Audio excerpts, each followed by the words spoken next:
Garden Grove Housing Authority. Any oral communication? Hearing none, we'll now go to the consent items. Move Chair, approval. you got two items, the monthly report and the minutes. And it's Second. recommended. Okay, call for a vote.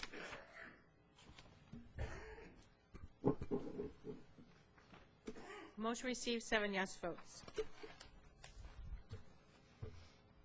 Do we have any public hearings? None?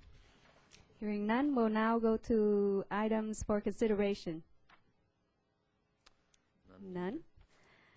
Any matters from commissioners and directors? Okay. Easy meeting today. I'll now call for the adjournment of the Housing Authority, and we will meet again in May.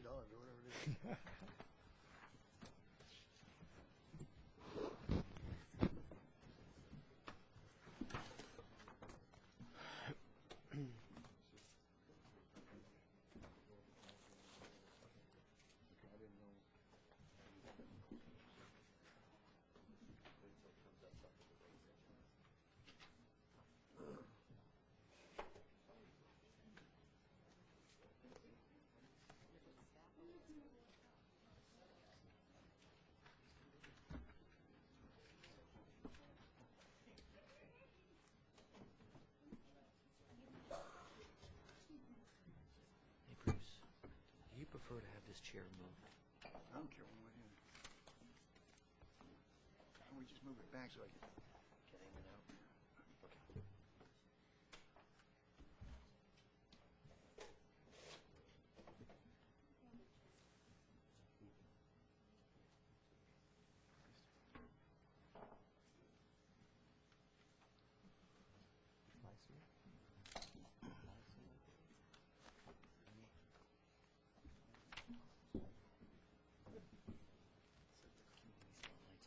Yes. I'd like to call the Garden Grove City Council meeting to order. Madam Clerk, would you please call roll? Councilmember Broadwater? Here. Councilmember Jones? Here. Councilmember Wynn? Here. Mayor Pro Tem Rosen? Here. Mayor Dalton? Here. We'll have the invocation by Les Jones, the Assistant City Manager, and the Pledge of Allegiance by Councilwoman Wynn.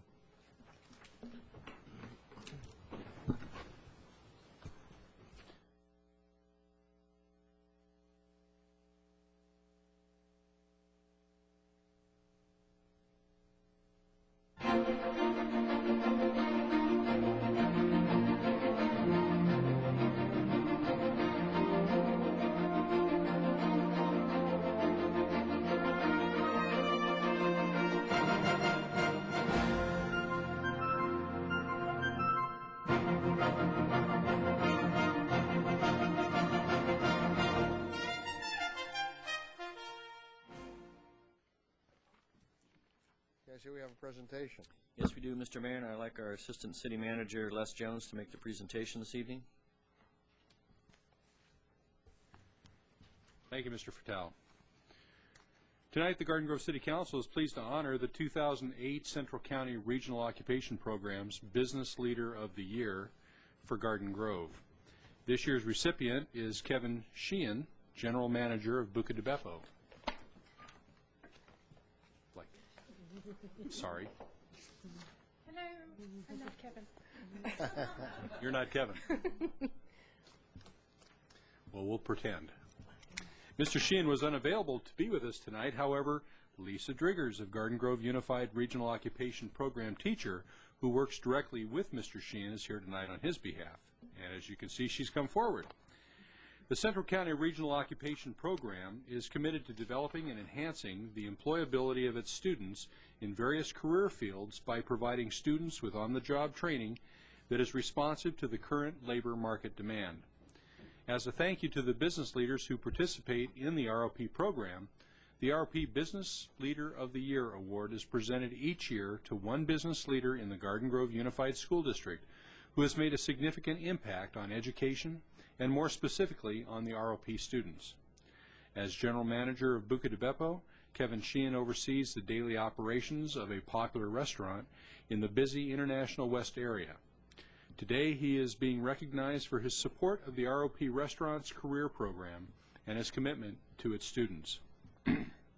Kevin and his management team are always willing to mentor as many candidates as possible to help enhance the development and training of CCROP students assigned to their restaurant. The commitment and passion for the restaurant business that is shared by Kevin and his management team are extended to all the students. For the past several years, Kevin has offered a nurturing environment for students to learn to grow at Buca di Beppo. These experiences ultimately give the students a choice of careers in the restaurant industry and schools that will prove useful to them in obtaining employment. Lisa Driggers is one of the students who has wholeheartedly supported placing candidates in Kevin's care and is here tonight to accept the honor on his behalf. At this time, the Mayor and City Council would like to present Lisa Driggers on behalf of Kevin Sheehan with a certificate of recognition as CCROP's Business Leader of the Year. The city is proud to recognize community members who serve as mentors to our youth and keep Garden Grove the city of youth and ambition. Congratulations.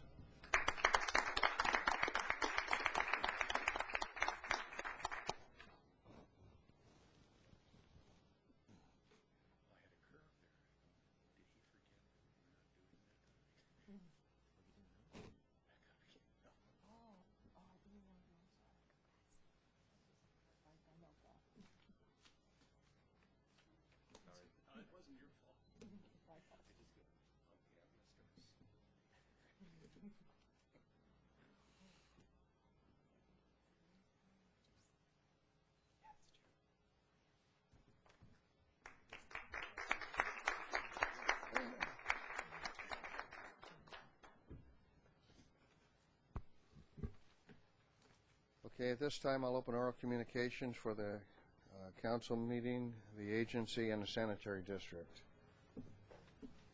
Bob Blackburn.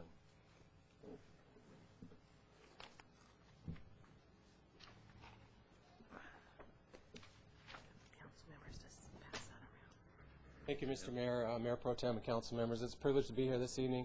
My name is Bob Blackburn. I'm a resident of the city of Orange, but I attend church at the Church of Christ at the corner of Downey and Fairview Street. And I'm here with Bill Fix also. I'm not sure if there's members of the neighborhood here tonight. Okay, there's a couple. Yes, thank you. I'm here for two issues. One is just to commend the staff of the engineering department and also the police department for some help that they gave us in eradicating a parking problem that we had not only on Fairview but also on Downey Avenue, and there's some pictures coming around to show you how bad the problem was. But basically, apparently due to the visibility of that area, people were dropping their cars off and posting for sale all weekend long, coming back Sunday night to pick them up. And in bringing this to the attention of the engineering department, they painted some red curbs out in Fairview, but it pushed the problem onto Downey. And so we went to the police department. The police department did some investigation and found out that most of those vehicles, the vast majority of them, were being left there by used car dealerships who had business licenses here in the city.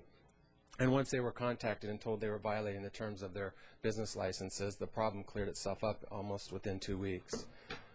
Some of the vehicles have come back now, but they're mainly from personal owners, and we'll continue to deal with the police department on an as-needed basis. But we sent a letter to all the council members and to Mr. Mayor, just commending the staff for the time that they gave us, especially in times of budget cuts and everything at this point. But in making those department head contacts, we'd also like to bring another issue to the board's attention, and it's the need for a traffic signal at that intersection. Due to the heavy volume of traffic on Fairview and the current timing of the signal lights at Garden Grove Boulevard in Fairview, the eastbound 22 freeway off-ramp at Fairview, and also at Trask in Fairview, it's next to impossible to merge out onto Fairview after our services on Wednesday and Sundays, as well as many other times during the day. In fact, I was there yesterday at 2 o'clock in the afternoon, and when I left, I was the 9th vehicle in line. It took me over 5 minutes just to get to the front of the line. So many of those people don't want to wait the entire period of time, so they make U-turns and they exit through the neighborhood out onto Trask. So it just causes more traffic in the neighborhood as well. So what complicates that issue is that the west side of the intersection is controlled by the City of Garden Grove and the east side by Santa Ana. So We just want to let you know that we're going to be working with both cities, the department heads from both cities, to investigate the feasibility of a traffic light at that intersection too before something devastating happens. Thank you, and thank you for coming. In fact, Councilman Jones and I were looking at your letter yesterday, and it's very nice that you not only wrote commending the police department for what they did to help you, but also came here to convey your thanks, and we do appreciate that, believe me. I'm retired from the Sheriff's Department here in Orange County, and I know we've gotten a lot of bad press lately, but I used to be the chief of police for Laguna Hills, and so council meetings are I used to do that regularly, and it's not that often that people come before the council and show our appreciation for what the city does, but we do appreciate it in this case. Thank you very much. Yes, go ahead. Might tell him that you need to really make a request to the traffic commission about your traffic light to get it started. Well, we thought we'd continue to deal with Mr. Candelaria, and at the appropriate time we will do that, and I believe in the chain of command. I spent 28 years doing that, so we want to make sure everybody's apprised of the situation all the way up the chain, and so we'll continue. And you are in conversation with him currently, right? Not on this particular issue, but we told him we will be bringing that forward to him. Okay, don't feel bad, as Mr. Broadwater said, if you are kind of referred to the Traffic Commission based on some of that, because it does require purview of the Traffic Commission, too. So. Okay, thank you. Thank you. Dr. Les Melo.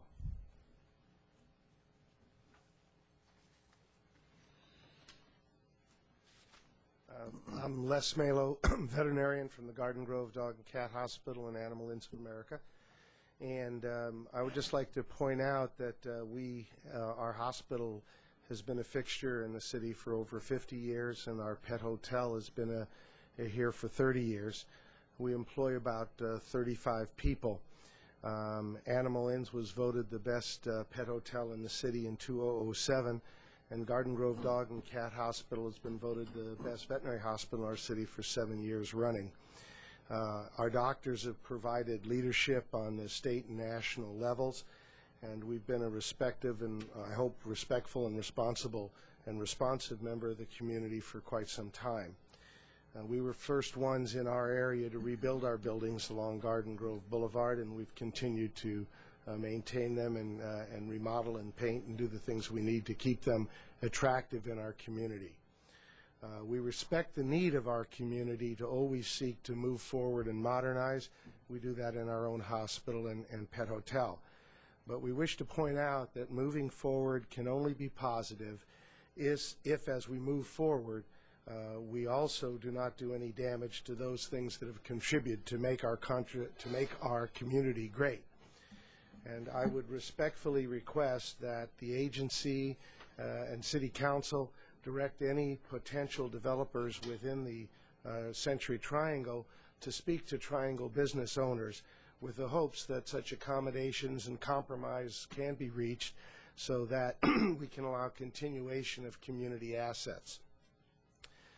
The situation brings to mind a poem which I've shared with this body before by Don Blanding, which said, "Make new friends but keep the old, the former are silver, the latter are gold."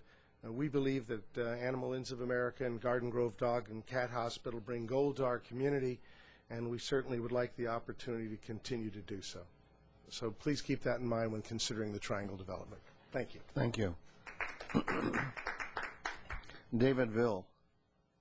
As he's making his way up here, I told him I wanted to congratulate his wife because she was a recipient of a Silver Spoon Award for the Women's Division of the Chamber of Commerce recently, so well deserved. That's very nice of you. Well, thank you very much. My name is David Ville. I'm president of the Garden Grove chapter of AARP, and I'm here again, but this time I'm here really to make a nice announcement. Our chapter of AARP meets the third Tuesday of every month here in Room B, right over here, of the Community Center located at 11300 Stanford Avenue. I'm giving the address because I know that there are people that do watch it. However, if you don't have cable, you're not going to get it. So, but the people that do get cable, I want them to get this information because we're going to put what I have to say here in the newspaper and try to get as many people to our meeting on May the 20th. This year, being an election year, our chapter will be holding candidates forums to help give our community the opportunity to meet these candidates and help educate and inform the public on issues that are important to them. Our next meeting, which is Tuesday, May the 20th, and again, it will be in this room B over here, at 12 o'clock noon, Marcia Garten, President of the League of Women Voters, will be here to provide voter information on ballot issues and answer questions as they apply. This will be followed immediately with a candidates forum for the first supervisor district. All three candidates have been invited. A letter was sent to all three of them on, I believe it was April 1st, and two of them have responded. Ho Van Tran, I believe, has, and Dina Nguyen, who was sitting up there, and have responded. The third one has not responded yet, and we are certain that the others will respond soon and attend. Since the last election, you have to remember, it was won by 3 votes. So every vote is going to be very important, and I think that this is one of the messages that we want to send out to the public and to our members and to everyone that's listening, that your vote does count. Your vote is important. So it is important that if you want to meet your candidates, there's probably going to be the opportunity for you to meet them and to ask the questions that are important to you. Okay, I wish to mention again that our charitable chapter of AARP is made up of volunteers dedicated to helping our seniors age with dignity, pride, and purpose in life. That we are nonpartisan. We do not endorse candidates. We do endorse issues. However, this does not take away from our members individually. Our members individually can go ahead and contribute to candidates and can do whatever they want to help any candidate be elected.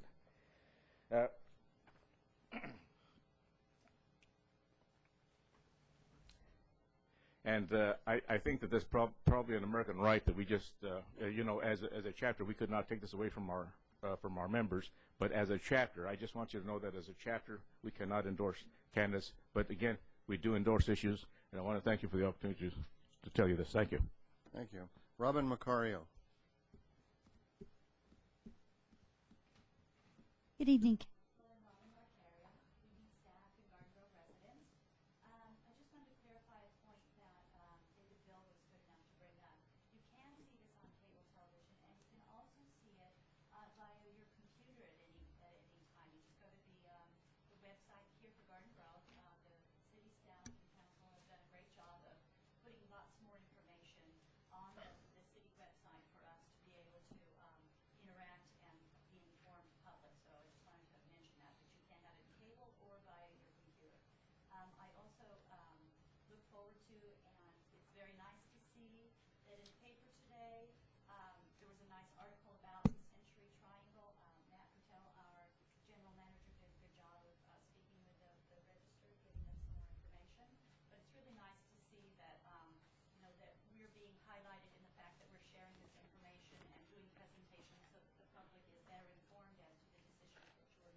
Okay, I'm going to close oral communications. I have no other cards, and we will recess to the agency.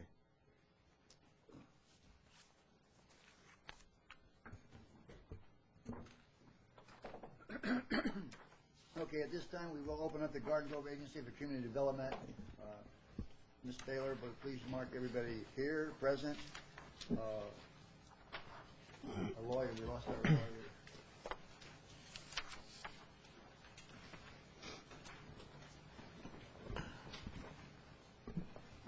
We reviewed the options on the triangle in closed session.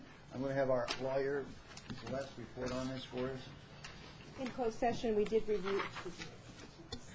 In closed session, we did presentations concerning the price and terms proposed in the 3 proposals. No action was taken. Direction was provided to the agency director to obtain additional information concerning price and terms. Okay. So did everybody hear that loud and clear? No action was taken. We have sent them back to negotiate price and terms. So at this time, we've already done oral communications, public hearings, and presentation of proposals for the development of the Century Triangle. What we're going to do is we're going to show the presentation, and there will be no comments on it because we're going to save that for when we do decide to make a vote on it and a statement on it. We'll show it all over again. Any changes in it at that time, we will show them at that time, and we certainly will take comments at that time. Mr. Chair, I have a business relationship with one of the proposers, so to avoid the appearance of any kind of conflict, I'm going to step down and not participate. Okay, thank you very much, Mr. Jones. Let's go ahead with the presentation. Thank you, Chair. Members of the agency board, we're going to go over the Century Triangle proposals that we received. Here's an aerial of the project site. Originally, the project, the total area of the project is about 6.4 acres, and the portion below the alley, which is the non-Garden Grove frontage, is 4.15 acres. The area above the alley that fronts Garden Grove is 2.25 acres. The agency and city own approximately 3.19 acres of the triangle, and that includes the Walnut Street and the public alley behind the Garden Grove properties. A brief history of the Century Triangle from about last year. In January of 2007, Gray Ventures was the chosen developer to develop the Century Triangle site. In January 2007 as well, Gray Ventures acquired the Rivera property, which was one of the blank uncolored properties on the previous map. And then in June 2007, Gray Ventures withdrew from the project.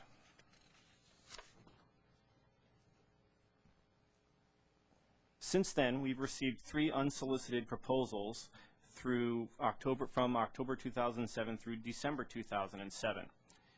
In early 2008, both staff reviewed the proposals and the agency's financial consultant, Kaiser Marson Associates, analyzed the project's financials. With all the analyses complete, staff presented these proposals to the agency for direction. And here are the proposals. The first one is from Hanover Pacific. They're proposing an 86-unit affordable urban-like residential community. Out of the 86 units, 34 of these will be pre-sold to a local university. Initial indications are that it's Cal State University Long Beach, and this is an incentive to faculty and staff. The other units would go on the market as market rate units, and all units will have attached garage parking. The office development shown on this slide to the north is a 63-unit square foot building, 6,300 square foot building on a half-acre lot with 34 parking spaces.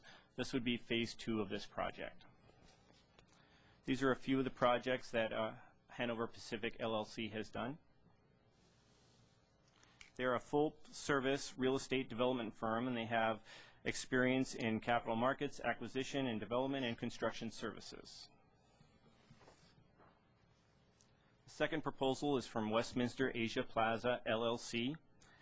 This project is called The Mosaic and features an L-shaped layout totaling 70,000 square feet of retail and commercial and 34 units of residential condominiums.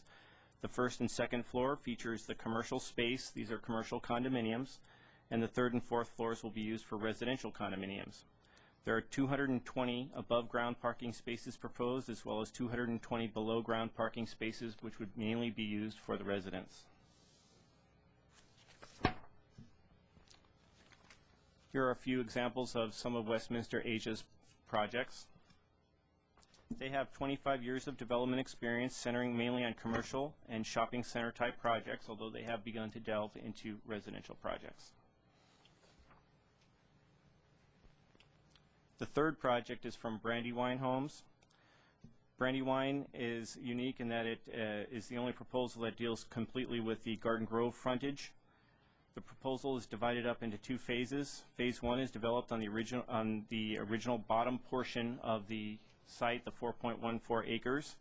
Includes 14,200 square feet of commercial along Taft Avenue with 66 residential lofts over the commercial space. The main residential building will have 212 dwelling units configured as a 4-story structure. Phase 2 proposes 32,500 square feet of commercial space with 135 residential units over the commercial buildings. Here are a few examples of Brandywine Homes' past projects.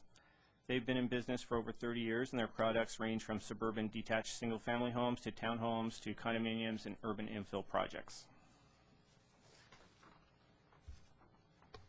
And that concludes my presentation of the 3 proposals.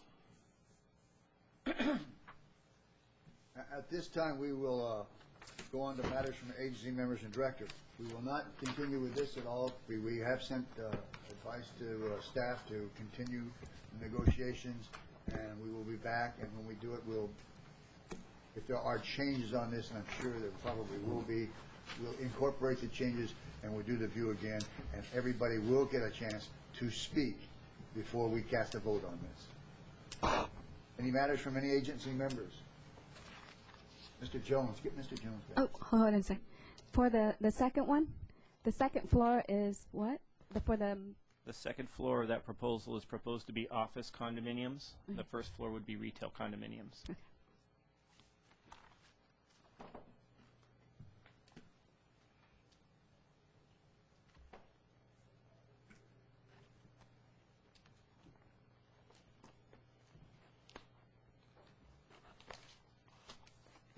Okay, we don't need to wait for him to adjourn this.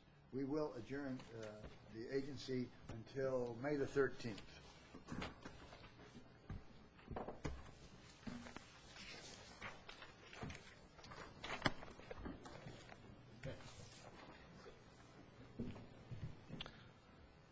Okay, at this time, we'll convene the Garden Grove Sanitary District meeting.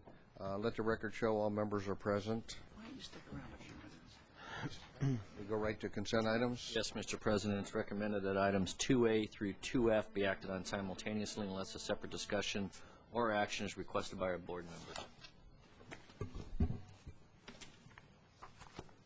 I'll move approval.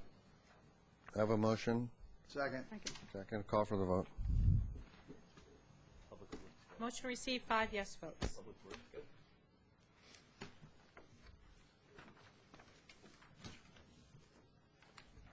Okay, items for consideration. Mr. President, item 4A is an award of contract for the construction of the Chapman Avenue Gilbert Street Sewer Project at a cost of $2.3 million. And Dave will give a brief staff report on this item. You know what, before you do that, let me ask our city attorney a question. According to the map on the very last page, this comes very close to my home. Do I need to recuse myself? This item is an item which affects a broad range of the public. It is not an item that you would be required to recuse yourself on. Okay. So, Mr. President, members of the board, Chapman Avenue Gilbert Street Sewer Improvement Project is one of many sewer improvement projects to be constructed that will minimize sewer capacity issues within the district. This project is the next, next priority under the district's master plan, and will relieve capacity deficiencies in Chapman Avenue from Gilbert Street to Magnolia Street, and also in Gilbert Street from Shannon Avenue to Chapman Avenue. This project allows for development and or redevelopment and will alleviate concerns of any spills within the area. 17 qualified bids were received and opened by City Clerk's office, ranging in costs from $2,312,473 to $4,052,875. Engineer's estimate was $3,040,000.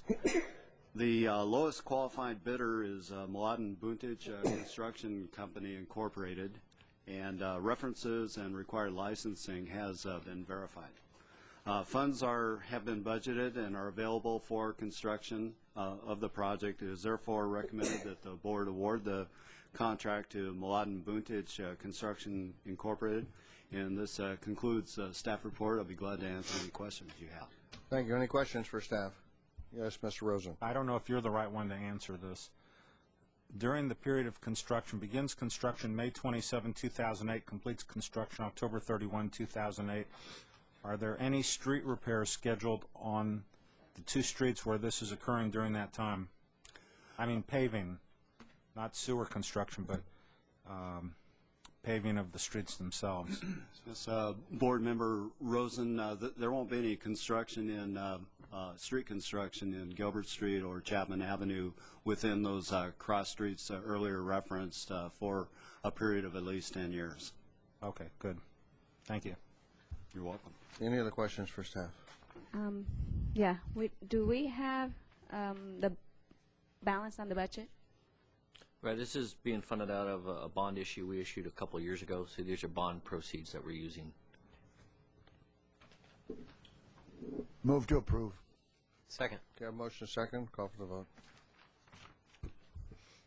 Motion received, 5 yes votes. Are there any matters from board members? Okay, we'll adjourn this meeting and we'll reconvene the city council meeting. We're at consent items. Mr. Mayor, it's recommended that items 4A through 4H be acted on simultaneously unless a separate discussion or action is requested by a council member. I'd like to pull 4E.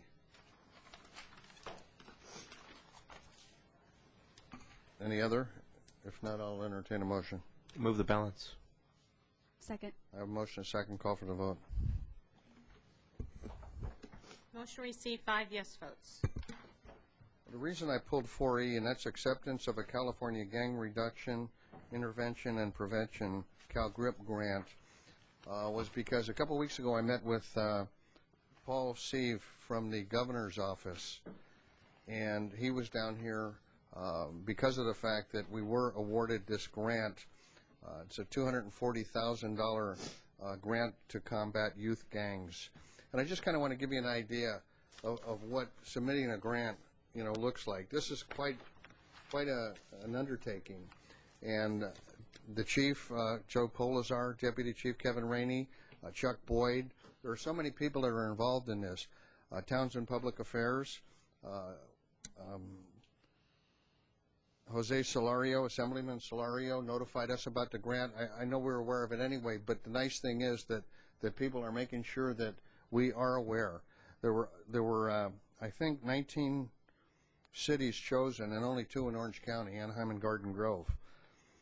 One of the things that I learned, well, I didn't learn, actually Paul Sieve learned in meeting with several of the people that are here, including Pat Halberstadt, who's from the Boys and Girls Club, runs everything and does a great job, was that Garden Grove has so many programs, the Juvenile Justice Center, truancy programs, that he was amazed to find out, because these are innovative things that some cities are just starting to do, yet Garden Grove has done them for years and years.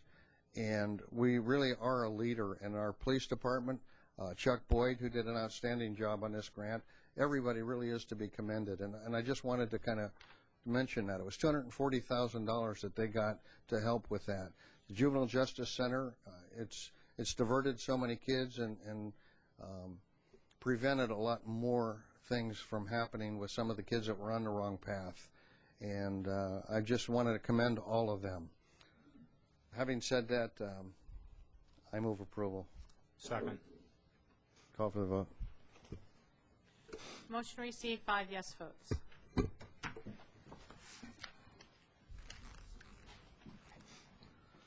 Public hearings, 5A. Mayor, your first public hearing is to hear protests on the spring 2007 weed abatement notices. And Sabrina Soltis is here to just brief you on this item before you open the public hearing. Good evening, Mr. Mayor, members of the City Council. Twice a year, the Fire Department initiates the city's weed abatement program, and there are 3 steps, which include the Council's declaration of a public nuisance, a public hearing after the notice to clear the lots are sent to the property owners, a public hearing after lots are cleared and invoices are unpaid by the property owners. The purpose of tonight's public hearing is the second step for a public hearing to be held regarding the notices that were sent to property owners in February. It is recommended that the Council receive testimony from members of the public and take the appropriate action, which would be either to uphold any objections and direct staff as to how the Council would like to respond to said objections, to overrule the objections and direct staff to proceed with the weed abatement process, or if there are no objections, to direct staff to proceed with the weed abatement process. Thank you. Any questions for staff?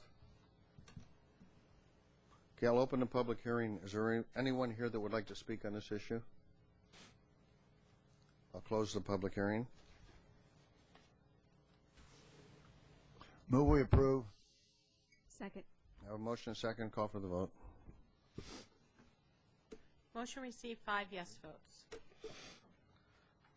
5B is also a public hearing. Yes, Mr. Mayor, it's consideration of the 2008-2009 action plan for the use of our federal CDBG home and ESG funds, and Allison Mills is here to brief you on this item as well.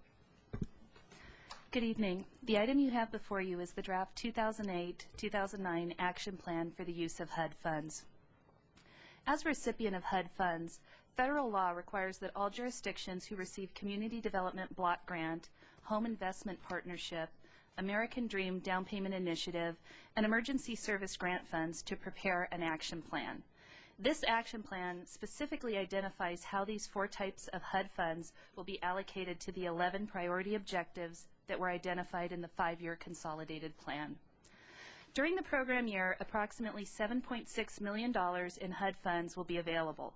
This includes $3.7 million in new funds or unallocated funds from prior year's allocations, and $3.9 million in carried over funds from prior year's allocations. Staff's funding recommendations for public services and emergency services are for the maximum amount available in each category. During 2008-09, HUD funds will address affordable housing improvement and rehabilitation, public services and emergency service grants, neighborhood improvement, and economic development. We are currently in the public review and comment period for the action plan, which has been available for public review and comment since March 20th and continues until the conclusion of this public hearing. On April 7th, the Neighborhood Improvement and Conservation Commission conducted a public hearing to gather public comment. At the conclusion of that hearing, the Commission unanimously recommended that the 2008-2009 draft action plan for the use of HUD funds be transmitted to Council. Tonight you are asked to conduct a public hearing to hear and consider public comments, review staff's funding recommendations, and approve the 2008-2009 action plan and recommend its transmittal to HUD. That concludes my staff report, and I'm available to answer any questions that you may have. Thank you. Any questions for staff? Mr. Rosen. Yeah, I want to ask you about page 24 of the report, Fair Housing Strategy. Okay. This is a grant. You're proposing, I think it's $35,000 go to the Fair Housing Council. Mm-hmm. Okay.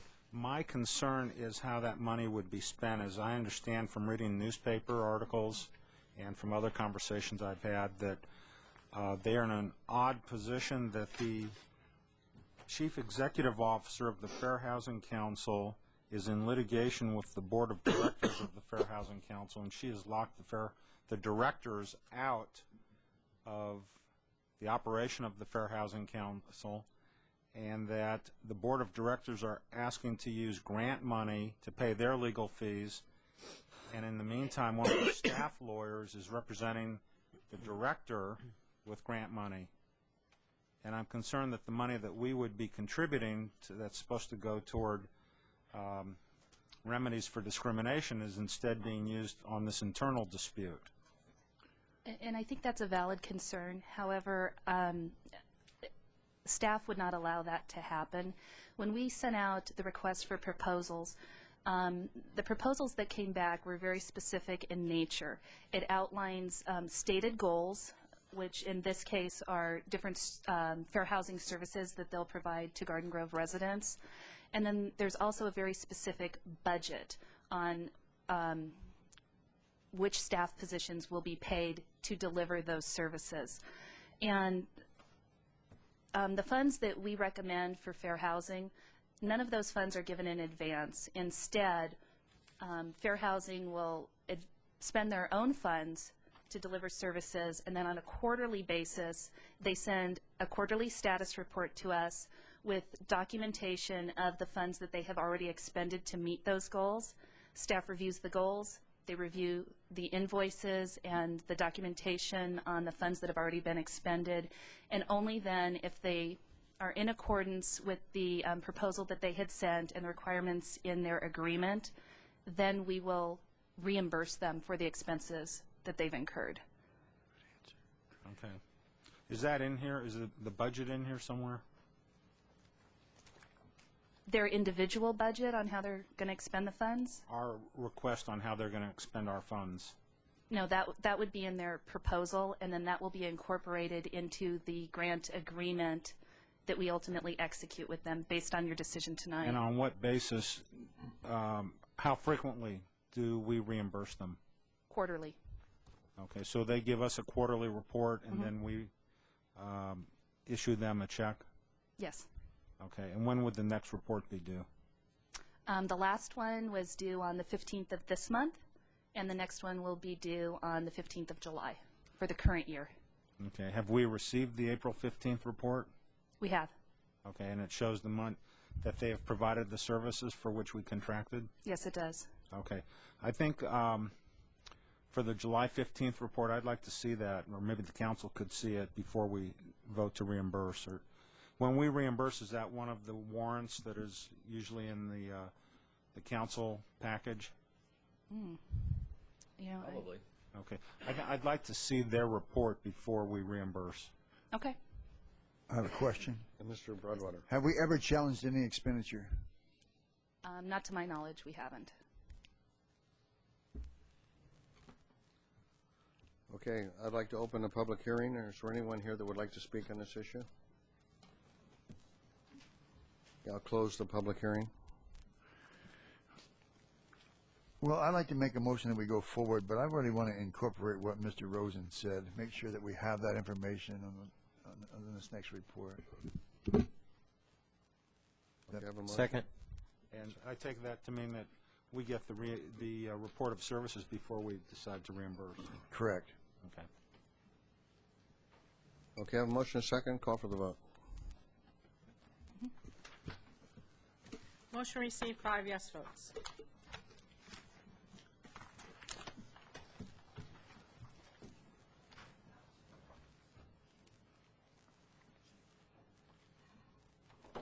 A.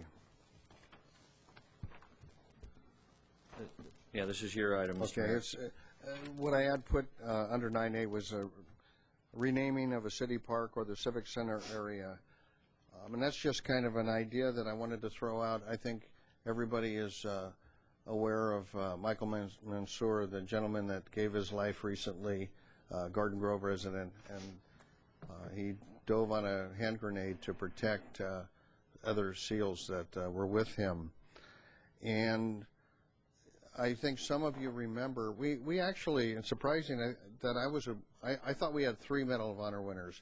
I think we have at least 4. Donald Gary, Joseph O'Callahan, Tibor Rubin, and Michael Mansour. And what I kind of wanted to do was have the staff look at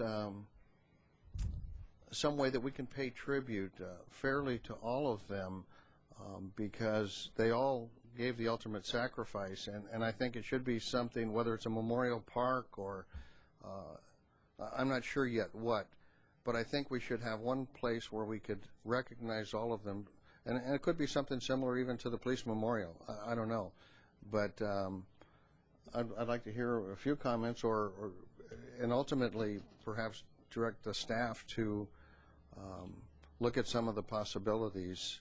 I think in the meantime we should, now that the family has been given the award by the President, appropriately at least have something done here even before we decide everything. I don't think we should hold off. I think we should pay tribute to the family and have them here and thank them for the sacrifice that their son made. But again, I think that there should be something long-term that does acknowledge and let people in this city know, what we've had and what we've lost. Mr. Rosen. I agree with you, Mr. Mayor. I think that's a fitting tribute. I'm not so sure that us as local councilmen offering tribute at a council meeting means a lot. Maybe it does, but I think a permanent memorial honoring or remembering our Medal of Honor winners, I think, is very appropriate. And I think either we can come up with ideas or we can ask staff to work with us to come up with ideas on how to do that.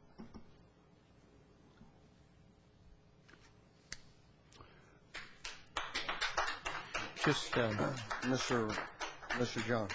Just to mention too, for the record, something we had discussed in the our agenda review yesterday with staff too, was that we have this memorial plaza over here on Civic Center Drive, which is sort of off the path and doesn't really get seen all that much.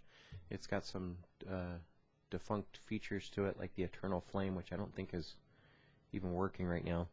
And so there's some discussion of maybe moving that and combining it together with what we have in Bicentennial Park already, and maybe sort of making that the new and improved memorial plaza of some sort. Right, where the flags and the memorial flame that I guess isn't, I think they've had problems, so it doesn't work anymore. You can't really park there. To get to it, you're going behind buildings, and it. I think most people have driven past it and didn't even know that it was there. That holds the names of 935 men and women that were lost on the USS Franklin. But I think, again, perhaps it may be something like the memorial, the police memorial, something that people can go to and pay their respects, but something that's attributable to the honor that it should have. You know, I'd like to see something on the equivalent of the, really put some money into this one, on the equivalent of the tower we built over at the park. I mean, we did a great job on that, and I just think that it would be something that lights up at night, fountain maybe included. I think that there's even some, we can probably pick up some grant money or funds somewhere to make that happen and do a really fine job. Well, again, we can put out a lot of ideas. I'd like to have staff focus on a few.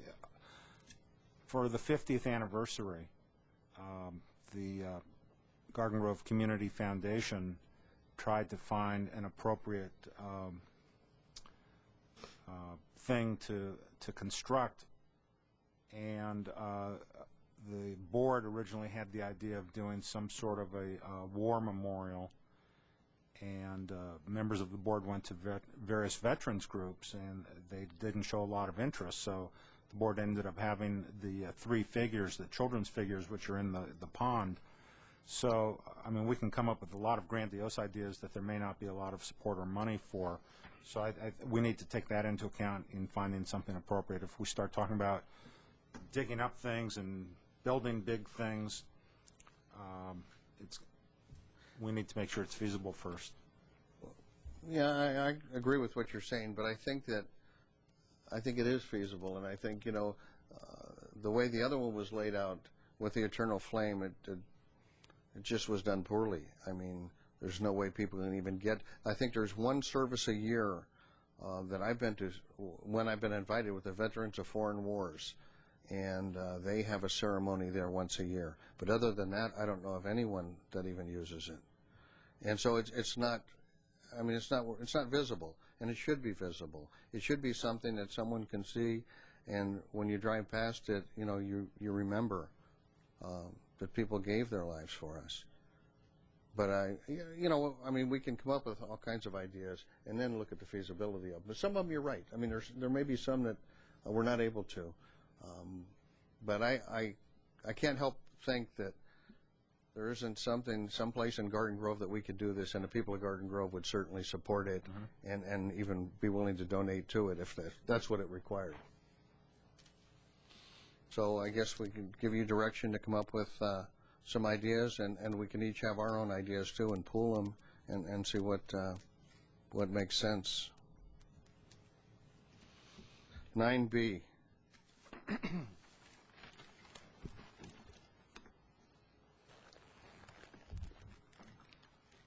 This is a request by Councilmember Nguyen to consider adopting a resolution. maybe within a year or two, I started seeing this number 36, executive orders number 36, around the Vietnamese community areas, Garden Grove, Westminster, Santa Ana, and there are signs opposing that. I really didn't pay attention to it at first because I thought it was a human right issue, and to me, more, if I could understand it, I get it better, but a number doesn't do much for me. So one day, I started looking at the internet because I wanted to know what this executive order was. And I found the order on the Vietnamese Communist Party website. And I looked at it, and it was a plan of what they intend to do with the Vietnamese overseas. And so I started studying 8 of the provisions that they had on there. And I saw that one of the provisions that was really outrageous to me was that they planned to have Vietnamese overseas take allegiance to the country of Vietnam, to the Vietnamese Communist Party. And I thought about our community here, which is the Garden Grove community. To me, the Vietnamese American community in Garden Grove are American citizens, and we take allegiance to no other country than the U.S. And for any country to tell us that we belong to them, that they are the fatherland, and that we should take allegiance to them, I can't accept that. And so I started drafting this resolution. But there's also another group out there in, I don't know where, let's see, I think they're in Garden Grove. They're called the Committee Against Resolution Executive Order number 36. Because they were the founder of that, as a courtesy, I asked them, would you like to be part of this? And that's when they wrote the letter requesting that this be passed by the City Council. And basically, this resolution is to tell the Vietnamese Communist Party that we know of your scheme. In passing your Executive Order number 36 is to say it's a reaching out type of gesture. But if you really analyze everything, we know your scheme. You want to colonize us. You want to take our human resources. You want to take our economic resources and divert it to your own, where we are economically not stable right now. We have homes foreclosing. We have teachers being laid off. We need our money to stay here.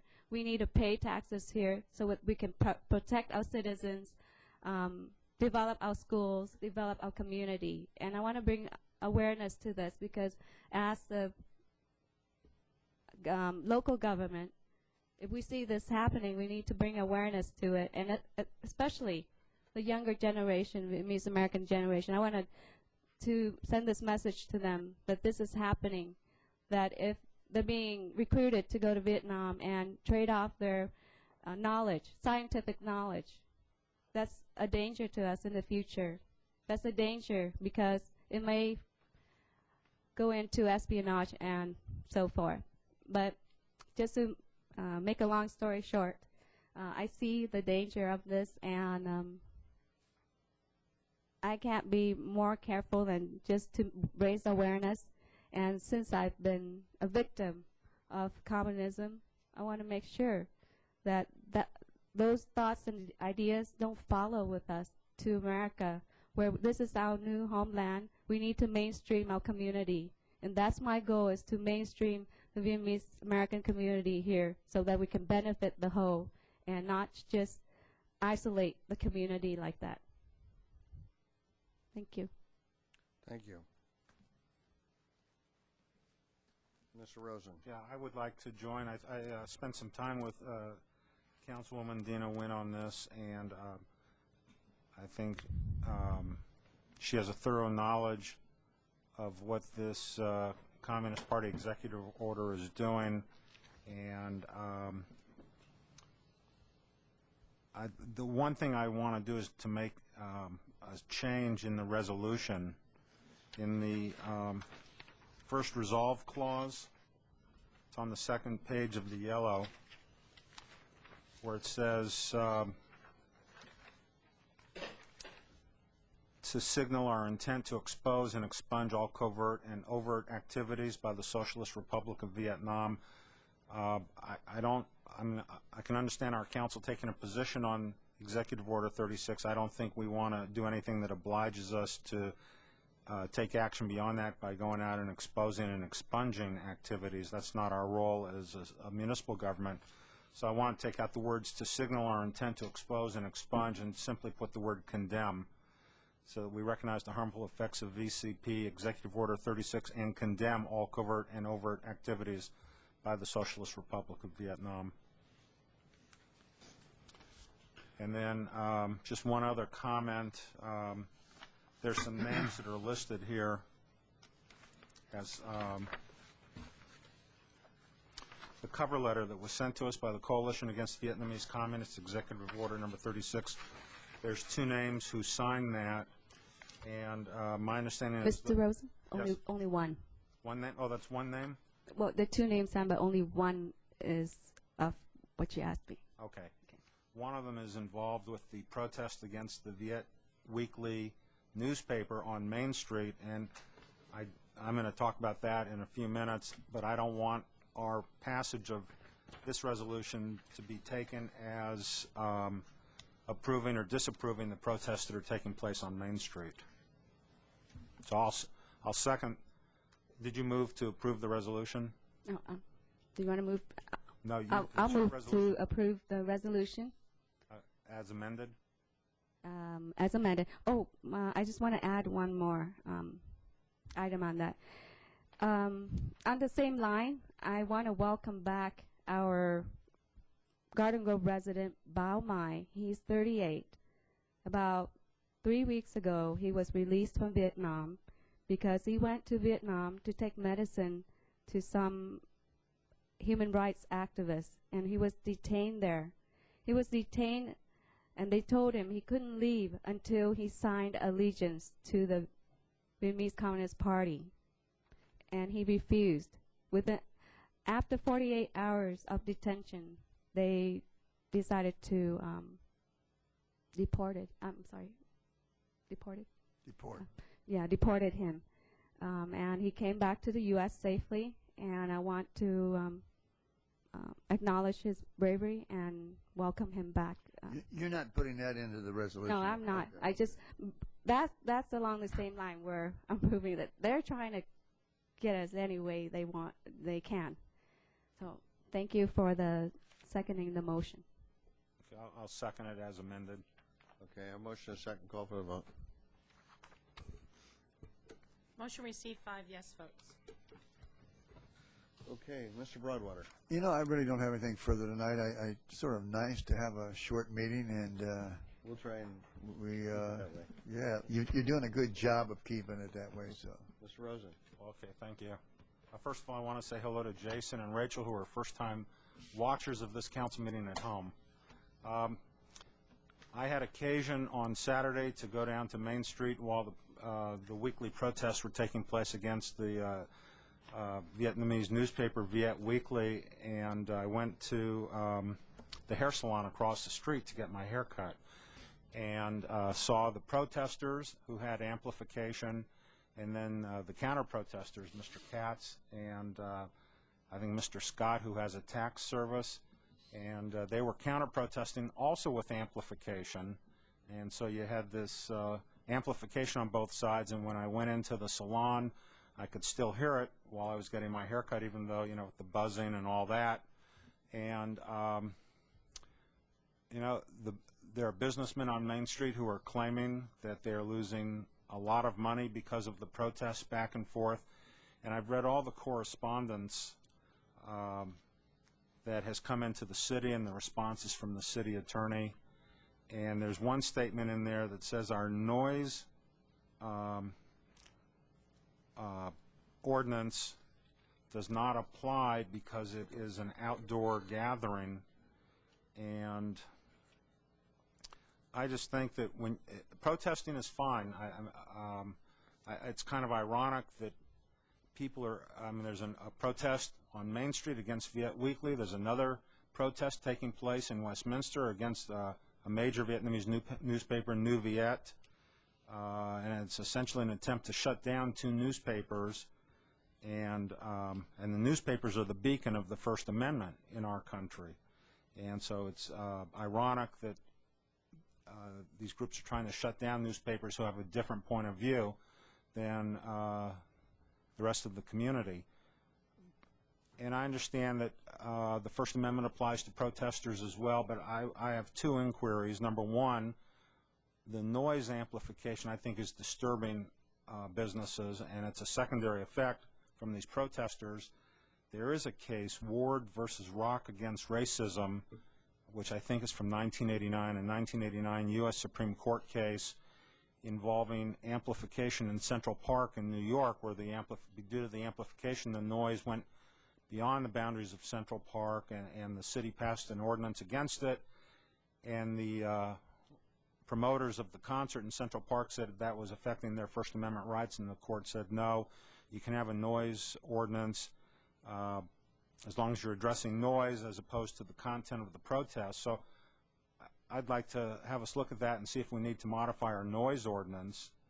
And then the question would be, what if two groups protesting, a protesting group and a counter-protesting group, want to have their protests at the same time and the same place? What if instead of Mr. Katz having his protest across the street, he wants to do it on the same side of the street as where Viet Weekly is? What would happen? Do we need to have a permit process under those circumstances? How would that be controlled? So those are issues I'd like to have us give some thought to. Thank you. Ms. Nguyen. Over the weekend, I went to the Boys and Girls Club 5th anniversary talent show. It's very good. Those kids are very good. And I want to really commend all the kids who participated. And I really like the performance Hero from Jackie Flores at Heritage Elementary. I like that because she dedicated that to her father.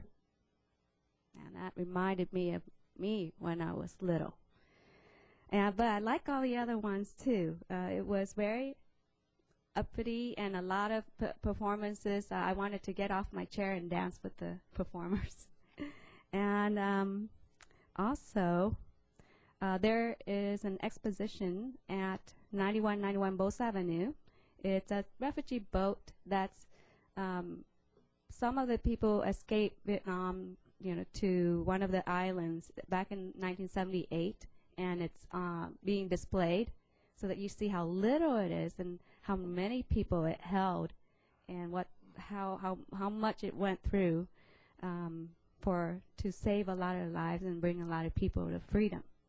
And on the same note, Mr. Rosen, we talk about this at lunchtime. I know I'm in a campaign, but I'm going to take a chance on this. As a leader, I think there's something not right on Main Street because people have to protest. So I want to make all the protesters happy. I wanted to see if Mr. Rosen would join me in trying to talk to both sides, and maybe we can resolve it. And if we can't, at least we try. How about that, Mr. Rosen? Well, I'd be happy to join you, and I salute you for taking leadership on this. Thank you. I would be happy to do that. And we'll contact the different parties, and maybe we can meet at the city council, city hall. I can see Mr. Nixon kind of cringing. We have to be careful not to look like the city of Garden Grove is bringing pressure on people outside of our ordinance authority. So that's the only we mediate? caution. No. You can. But I'm a mediator, and so is Mr. Mitchell out there. Why can they not mediate the noise problem? I'd like to hear that. No, I said they could.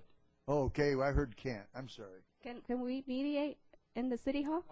Certainly, you can meet with community groups and attempt to resolve these community issues. Absolutely. Okay. I see Mr. Katz. Is that okay? Well, wait a minute. Let's not get a You're dialogue going too going. far. Okay. No, okay. we'll Fine. discuss it afterwards. Okay. Okay, anything else, Ms. Nguyen? No, thank you for supporting the resolution, and thank you for letting me talk the most today. Mr. Jones? Yeah, just one thing, and I have a feeling I'm going to steal a little bit of the mayor's thunder by talking about this one, but today is Earth Day, so I'd like to say Happy Earth Day to everybody, and the mayor and I were fortunate enough to be invited and attend an event this morning at Patton Elementary School, and a lot of energy there. They're going on a whole recycling drive that they're going to do for this whole year, where they're going to go home and tell parents and neighbors and friends and bag stuff up in different colored bags and bring in old cell phones and computers and all the typical recycling type items, glass and plastic and cans and all that stuff. And they're going to round all the stuff up, collect it at the school, take it over, and they'll actually get money back from it. They're working with some outside groups on this as well that go and sort of help them put these type of programs together. But they anticipate that the money they'll get back will actually be able to buy them playground equipment specifically for the school by the end of the year. We're going to monitor it if it goes well, which it seems like they had a strong kickoff today, and maybe that's something we should try and roll out throughout the whole city and create a lot of awareness. Obviously, going from the last generation when there wasn't so much awareness about environmental issues and looking forward as the children who will be the leaders of the next generation, I think it's great that we're ingraining such a strong awareness in the kids these days about just being ecologically friendly, and so this is a cool step in that direction. So happy Earth Day. I'd just like to add one thing to that I learned today too. Recycling one aluminum can is equivalent to playing a video game on TV for 3 hours, the energy. And then somebody also told me that a couple of cans was close to a gallon of gas, but I don't think so. I don't think they've been to the pumps lately. I'd also like to remind people that Earth Day celebration at Garden Grove Park, Saturday, April 26th from 10 a.m. to 3 p.m. Garden Grove Park is located on Westminster between Brookhurst and Magnolia by Bosa Grande High School. And it's a great annual event that everybody enjoys helping clean up, and it's good for the community. I also have, this is kind of interesting, the King of Kings Lutheran Church and School is presenting a Friends and Family Evening, a free concert band, and it's Saturday, May 17th at 7 p.m. It's at the Garden Grove High School Don Walsh Auditorium, and the interesting thing is it's free. Everybody can go. It doesn't cost you 1 cent. And so if you're a cheapskate and you want to take your wife out, here's a way to do it and not spend any money. Saturday, May 17th, 7 p.m. With that, I'll adjourn the meeting until the next council meeting.